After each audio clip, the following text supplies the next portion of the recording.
तो ये रहा क्वेश्चन नंबर 5। इसमें हमें बताया है कि आधार से 60 मीटर की ऊंचाई पर, तो ये हमने माना आधार या जमीन, इससे 60 मीटर की ऊंचाई पर एक पतंग उड़ रही है। ये हमने मान लिया यहाँ पर एक पतंग है,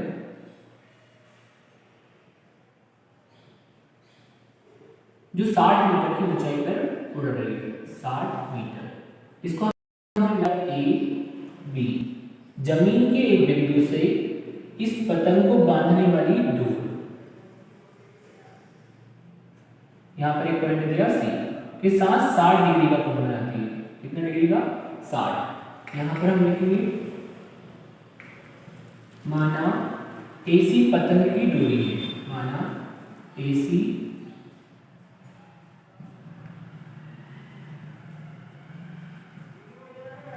पतंग की डोरी है। ठीक है। सी क्या है? जमीन का आधार।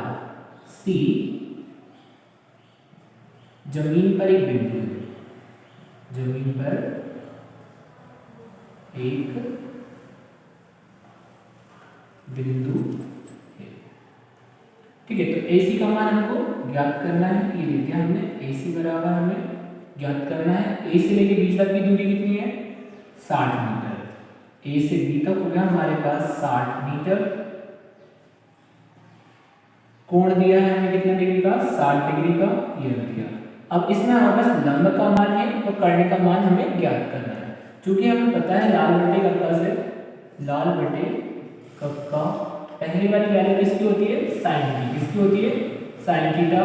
दूसरी होती है कॉस थीटा, देन थर्ड वाली होगी टेन थीटा। तीनों वैल्यू है। यहाँ पर हमारे पास लंब की वैल्यू है और कर्ण की। लंब और कर्ण आता है हमारे पास साइन में। किसमें आता है? साइन में। देखेंगे हम त्रिभुज ABC में, त्रिभुज ABC में तीनों एंगल में से हम उस एंगल को लेंगे जिसकी हमारे दो वैल्यू पता हो। तो हमारे पास लंब का मान पता है और कर्ण का मान हमें ज्ञात करना है। इस रीजन से हमने यहाँ पे लेना है साइन थीटा। क्या लेंगे? Sine theta. तो साइन थीटा बराबर हो जाएगा लंब बटे में कर्ण। ये लिया हमने लंब बटे में कर्ण। साइन में सका वैसे रखेंगे। यहाँ पर थीटा का मान आपके पास कितना मिल गई है? 60 डिग्री। तो ये रख दिया हमने 60 डिग्री बराबर। अब ये लिखा है लंब। लंब की क्या हमारा वैल्यू है? तो जी बिल्कुल, हमारे पास लंब की वैल्यू है 60 मीटर। तो यहाँ पर रख दिया हमने 60 मीटर। अब कर्ण, कर्ण AC, क्या इसकी वैल्यू है? नहीं, तो हम उसको नहीं रखेंगे, ऐसे वैसा का वैसे रखेंगे। अब हमारे पास बात आ रही है साइन 60 की वैल्यू। तो चूंकि हमको पता है कि साइन 60 क्या होता है? कर्णी 3/2। तो यहाँ पर हमने साइन 60 की जगह पे रख दिया कर्णी 3/2, कर्णी 3/2। यहाँ पर है 60 बटे में AC, 60 बटे में AC। हमें वैल्यू निकालना है AC की। यहाँ पर कर देंगे हम क्रॉस मल्टीप्लिकेशन। AC का इंटू हो जाएगा √3 में और 2 का इंटू हो जाएगा 60 में।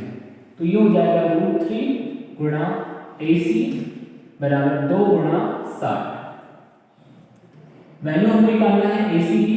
AC वैसा का वैसा, इसके साथ ये इंटू में है √3, इंटू की चीजें डिवाइड में जाएगी।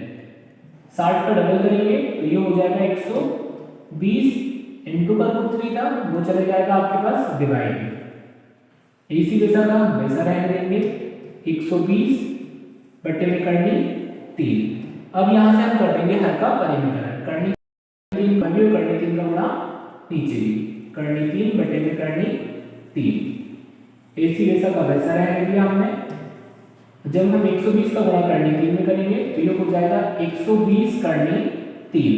जैसा कि आपको पता है कि कर्णी 3 का गुणा कर्णी 3 में करते हैं तो क्या आएगा? 3। कर्णी से कर्णी कट जाएंगे।